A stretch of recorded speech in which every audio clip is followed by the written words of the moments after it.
요한일서 1장입니다. 요한일서 1장 말씀.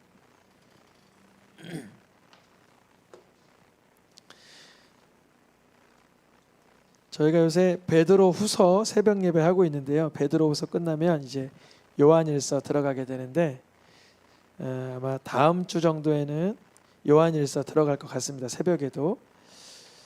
요한일서 1장 1절에서 4절까지 한 절 한 절이 길어서 좀 나누어서 읽겠습니다. 제가 먼저 읽겠습니다. 태초부터 있는 생명의 말씀에 관하여는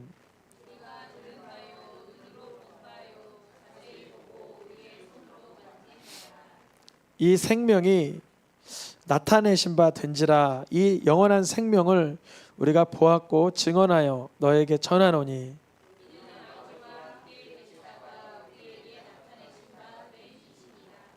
우리가 보고 들은 바를 너희에게도 전함은 너희로 우리와 사귐이 있게 하려 함이니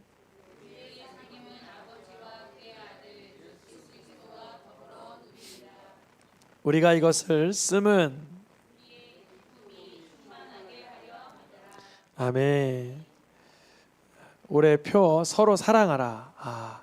이 표가 있어서 참 좋은 것 같아요.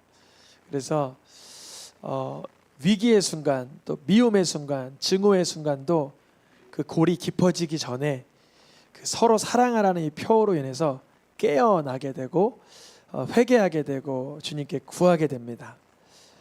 사랑하는 사람을 만나면 뭐 하고 싶어요?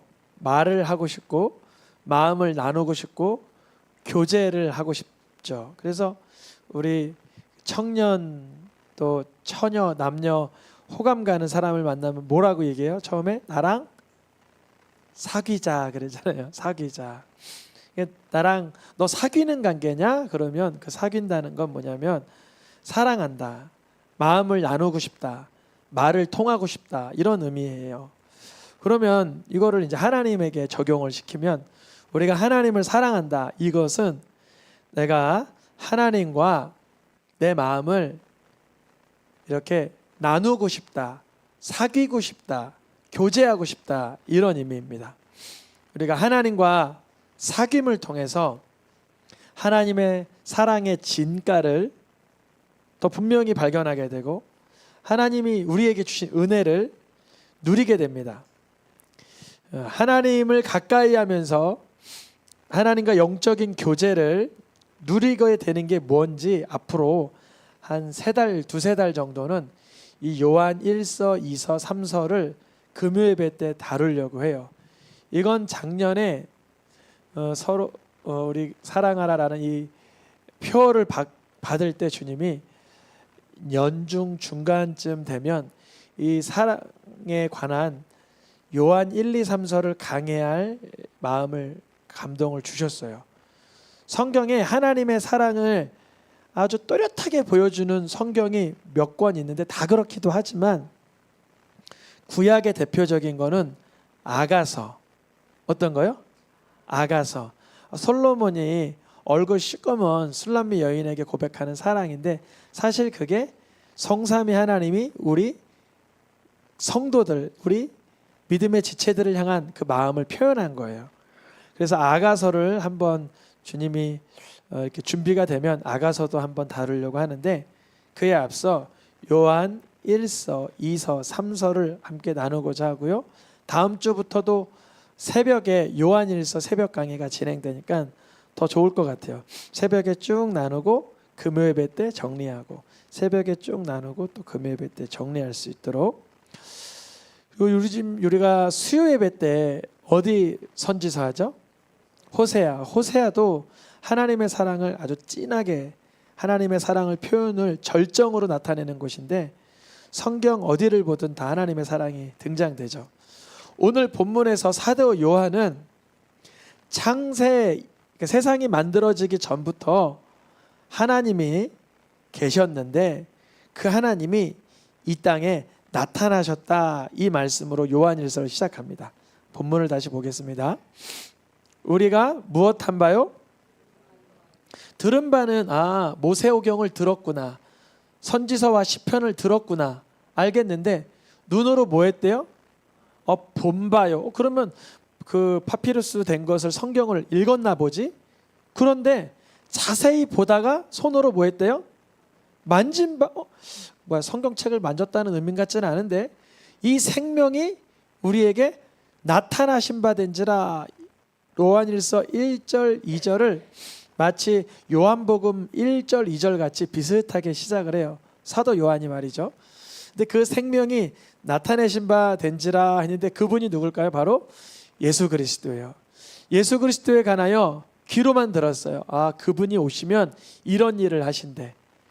그분을 성경책으로 보고 멀리서만 봤는데 이제 가까이 가서 세례 요한의 소개로 예수님을 만나 나 있는데 와 보라 해서 예수님과 하루 식사를 나누고 대화를 나누다 보니까 예수님이 구주이심을 발견하게 됐습니다. 물론 중간에 예수님을 부인하는 시간도 있었지만 예수님의 부활 승천한 이후 사도 요한과 사도 베드로 많은 제자들은 예수님이 과연 하나님의 아들이시구나, 구원자구나, 이것을 발견했습니다. 그래서 예수님을 뭐라고 말하냐면 이 영원한 생명이시다 그래요. 예수님이 분명히 그들의 눈앞에서 십자가에서 죽었는데 예수님을 생명이라 그래요.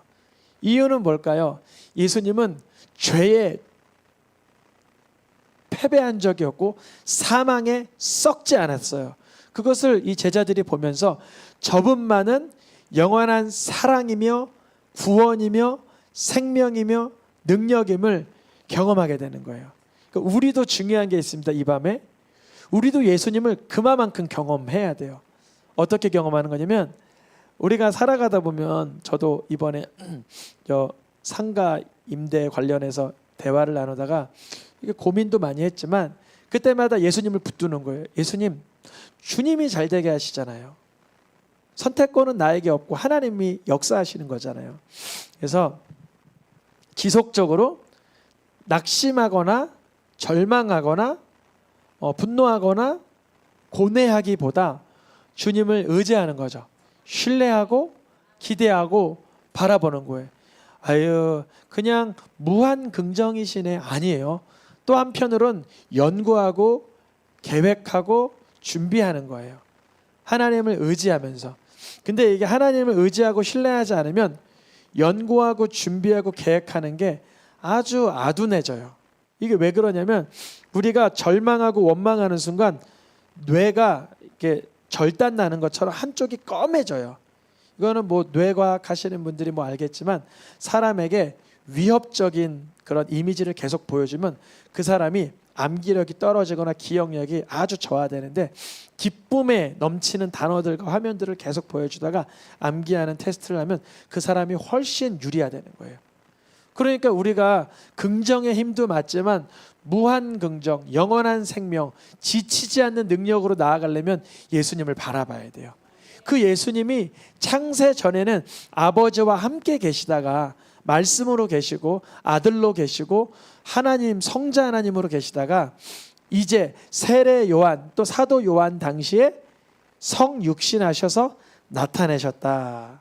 이것이 오늘 사도 요한의 복음에 대한 요약이에요. 복음에 대한 요약.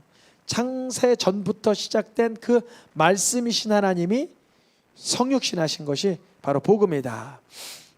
근데 그 복음을 사도 요한이 자기만 간직하고 자기만 소유하고 자기 주머니에 쏙 집어넣고 안 보여주는 게 아니라 내가 보고 내가 듣고 한 거를 너희들에게 뭐 하고 있어요 지금? 전하고 있다. 그 이유는 뭐냐면 우리가 그것을 실토함으로 인해서 그것을 시인함으로 인해서 하나님과 예수 그리스도의 그 복음이 우리 가운데 누림이 되는 거예요. 누림. 오늘 전도를 하는데 11시에 나가서 12시 조금 안 될 때까지 1시간 이렇게 11자 상가를 전도하는데 아까 기도하면서 말씀드렸잖아요. 어떤 한 60 좀 넘으신 아주머니가 그런 거예요. 내가 예수님을 그래도 믿는다고. 이 한 가지를 믿는다. 그래서 한 가지가 뭐예요? 혹시 제가 약간 긴장해서 이단 아닐까 해서 한 가지만 뭐 얘기하신다 그래서 딱 이렇게 기도하면서 분별하려고 듣고 있는데 그분 그러시는 거예요. 예수님이 날 위해 죽으셨고 부활 승천하셨고 내가 죽으면 그분으로 인해서 천국 가는 거, 그 한 가지를 믿는다는 거예요. 그래서 야, 그때 제가 전도하는데 되게 기쁘고 발이 가벼워졌어요. 그래서 우리의 사귐은 아버지 하나님과 그의 아들 예수 그리스도와 더불어 우리가 대화하면서 지금 뭐 하고 있어요? 누리고 있는 거예요. 오늘 금요예배 제목을 사랑은 사귐이다 이렇게 정해봤어요. 사랑은 사귐이다. 그러니까 내가 하나님을 사랑하는 사람 손 들어보세요. 그러면 다 손은 들 거예요. 근데 그럼 이렇게 물어보면 하나님과 사귀고 있는 분이요? 그러면 그게 무슨 말일까? 그러시는데요. 사귄다는 건 교제한다는 거고, 교제한다는 건 나눈다는 것이고 대화하는 거죠. 우리가 복음을 전하면서 사실은 하나님과의 교제가 그 사람을 통해서 이어지는 거예요. 뒤편에서 나는 지금 사람에게 복음을 전하고 있지만 하나님과의 나의 관계의 그 교제와 사귐과 임재는 그 가운데서 누려지는 거예요. 성경에서 그 사귐에 관하여 또한 교제함에 관해서 심도 깊게 다루고 있는데 잠언에 보면 여러 표현이 있어요. 미련한 자와 사귀면 해를 받고 음식을 탐하는 자와 사귀면 부모를 욕되게 하고 창기와 사귀는 자는 재물을 잃게 되느니라. 우리는 누구와 사귀어야 되냐면 아버지 하나님 예수 그리스도의 복음 가운데 사귀어야 되는 거예요. 이 악한 자와 사귀게 되면 악하게 되고 그 악이 또 더 큰 악을 낳아요. 그래서 우리가 아이들 기를 때 야, 너 못된 애들이랑 놀지 마 그러잖아요. 못된 애들. 물론 거기에도 의미가 있죠. 못된 애들이랑 놀면 안 되죠.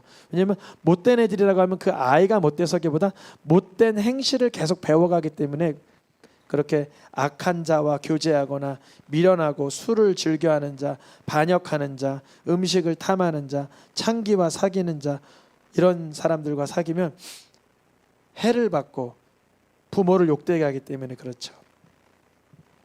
구약 성경에서도 보니까 하나님이 참 기뻐했던 왕 중에 하나였는데 여호사밧이라는 왕이 있어요.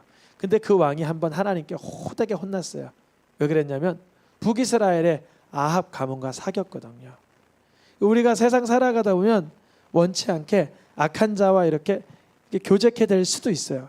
근데 고린도전서 말씀에 보니까 도무지 사귀지 말라는 것이 아니라 그러한 자와 이렇게 엮이게 되면 복음을 전하고 그런 악에 대하여 서로 관계하지 말라 이런 의미라고 아주 세세하게 적어 있어요. 우리가 복음을 가지고 살아가면서 하나님과 예수 그리스도에 대한 복음을 가지고 모든 이들과 교제하면 제일 좋은데 간혹은 그 복음을 모르는 자들이 있잖아요. 그럴 땐 어떻게 해야 돼요? 우리가 전하기를 힘써야 돼요. 그럴 때 그 사람에게 그 복음이 임하면 그도 복음을 누리고 나도 누리게 되고 하나님도 기뻐하시는데 우리가 예수 그리스도의 복음으로 하나님과 사랑한다고 사귐이 있다고 하면서 그 복음은 제쳐두고 복음과 상관없는 세상 쾌락과 재미를 추구한다면 우리가 점점 더 그 악에 빠지게 됩니다. 제가 예수님을 인격적으로 믿고 나서 딱 끊은 모임이 있어요. 무슨 모임일까요? 술자리였어요. 술자리. 이번에도 어떤 연예인이 술 때문에 큰 곤욕을 겪더라고요. 전 그분이 그 사건 있기 전에 누군지도 몰랐어요. 사실 그분의 이름도 모르는데 TV가 없으니까요. 근데 그분이 술 하나로 인해서 참 고충을 겪더라고요. 우리가 복음을 전하러 술자리 갈 수는 있을 거예요. 뭐 열에 한 번 정도. 저도 그럴 수 있죠. 한 번 정도는. 근데 주님께서 그러한 술자리에서 그 뭐랄까요? 그들의 취함 속에서 예수님의 복음이 이렇게 우스꽝스럽게 여겨지는 걸 안 기뻐하실 것 같더라고요. 도리어 건전한 생각을 가질 때 커피숍 같은 데서 복음을 전하면 더 좋죠. 그러니까 하나님께서는 우리가 복음을 전하는 가운데 우리 속에서 역사하시길 원하며 또 누구에게도 그게 전달되길 원하세요. 이게 아주 당연한 얘기고 쉬운 얘기인데 우리가 믿음 생활할 때 이거를 분별을 못할 때 잘 있어요. 이거는 구약에서만 말하는 게 아니라 신약에서도 만약에 하나님의 말씀에 순종하지 않고 음행하는 자들이 있다면 그들과는 지목하여 사귀지 말고 오히려 그로 하여금 부끄럽게 하라, 이렇게 기록되어 있어요. 즉 하나님을 가까이 하면서 보니까 하나님을 가까이 하지 않고 음행하고 술 취하고 세속적으로 사는 사람이 있다면 복음을 가지고 들어가지 않을지언정 사귀지 말라는 거예요. 쉽진 않겠죠. 하나님을 가까이 하면서 하나님과 사귐을 가지면서 세상에서는 좀 거리를 두는 거, 분별이 필요하죠. 절제가 필요하고요. 그런데 중요한 게 있어요. 우리가 하나님과 사귈 때는 그럼 죄의 문제가 없나? 아니에요. 똑같이 세상에서도 죄의 문제가 있어서 그들과 사귀지 말라고 하셨지만 우리가 하나님과 사귐이 있을 때도 사실은 하나님은 우리의 죄를 다루세요.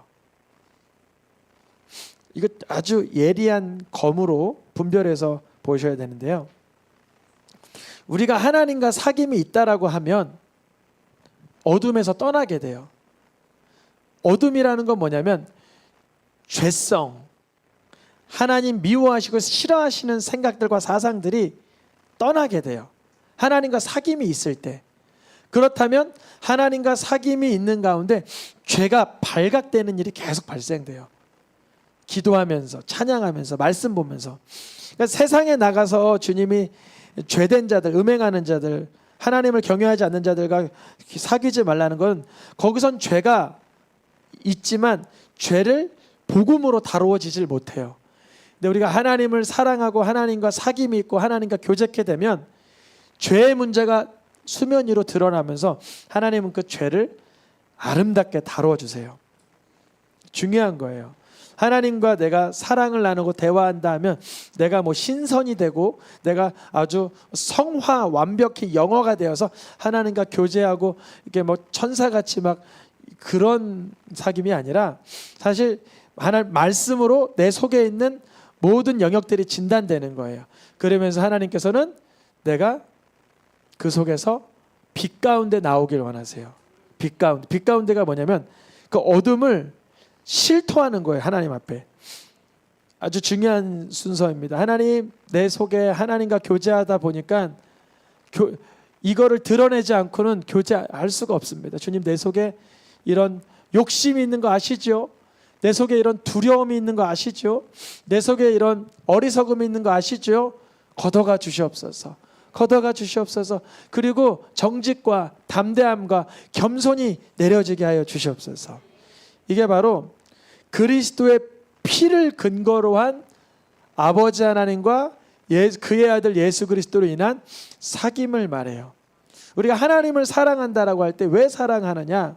하나님과 사랑할 때면 세상에선 죄를 잘못 얘기했다간 조롱당하고 비난당하지만 하나님과 사귐 가운데 우리의 죄가 발각되면 예수 그리스도의 피가 효력을 발생하여서 나를 깨끗이 함을 말씀해 주세요. 그래서 하나님과 교제할 때, 하나님과 사귈 때 너무 중요한 게 뭐냐면 읽어보겠습니다. 우리 죄를 자백하면 우리 죄를 사하시고 죄 깨끗하게 하실 것이요. 성삼위 하나님과 교제하는 방법은 죄를 자백하며 주의 용서를 누리며 깨끗함으로 다시 나아가는 거죠. 우리 새생명교회 교제하는 곳곳마다 예수 그리스도의 복음을 붙들고 교제 나누는 그런 성령의 역사가 있으면 좋겠어요. 세상에서도 티타임도 갖고 오락도 하고 즐거운 시간도 갖는데 교회 모임은 예수님의 이름으로 인해서 서로의 허약함이 치유되고 서로의 어리석음이 치유되고 그게 뭔지 다 모르지만 그게 디테일하게 다 내가 이런 죄를 졌고 이런 죄를 졌고 고해성사라는 게 아니에요. 아, 내가 부족합니다. 이 말 한마디면 되죠. 내가 연약합니다. 내가 요즘 하나님 앞에 부족합니다. 그러면 예수님이 그로 인하여서 자기 피를 다 쏟으신 걸 우리 믿잖아요. 서고 응원하며 허그해 줄 수 있는 그것이 바로 그리스도 안에서 교제하는 것입니다. 뭘 읽어볼까요? 내 믿음의 교제가 그리스도께 이르도록 역사하느니라. 믿음의 교제. 우리가 오늘 사랑은 사귐이라고 했는데 하나님과 사귀면서 하나님께로부터 우리는 말씀의 조명을 받고 성령을 통해서 깨달아지고 예수님을 믿게 하는 그 역사가 계속 넉넉히 이어지시기를 축복합니다. 오늘 말씀을 하나로 요약하면 이거예요. 고린도전서 1장 9절에 같이 읽고 마치겠습니다. 그의 아들 예수 그리스도 우리 주와 더불어 교제하게 하시는 하나님은 미쁘시도다. 이게 어떤 의미를 가지고 있냐면 하나님과 우리가 사귐을 가지려고 할 때 하나님과 우리 사이에 있던 어둠의 문제, 갈등, 죄의 담, 죄의 어떤 죄책감 이런 문제들을 누가 해결해 주시는 거예요? 예수 그리스도께서 해결해 주심을 실제적으로 맛봐야 돼요. 이것이 바로 거듭남이며 이것이 바로 중생이며 이것이 바로 회개이고 이것이 바로 생명을 누리게 되는 길이에요. 그래서 우리 조금 이 요한일서 1장은 요한일서 전체 이 시작하는 문맥으로 조금 무게가 있고 어렵긴 하지만 뒤로 갈수록 조금 더 쉬워지고 일상의 예화도 사도 요한이 갖다 쓰죠. 그래서 우리가 요한일서 본문을 가지고 한 두세 달 정도 이 사랑에 관한 하나님과의 사귐에 대한 이야기를 좀 계속 나누려고 합니다. 우리 함께 찬양하며 기도하겠습니다.